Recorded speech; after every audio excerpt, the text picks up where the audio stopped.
ba mabuksan ang aking email? Paano ko marirecover? Can you help me?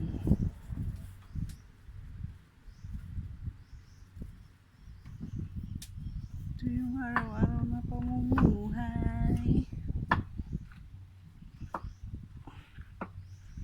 Nagluluto kami ng gulay.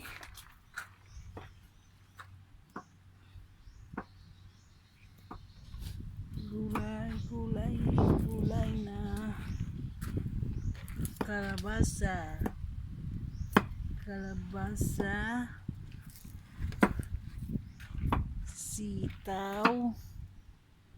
sitaw at ano yan, hindi ko alam kung anong pangalan yan.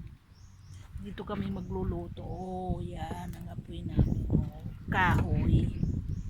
Sa kahoy kami nagluluto ng aming pagkain.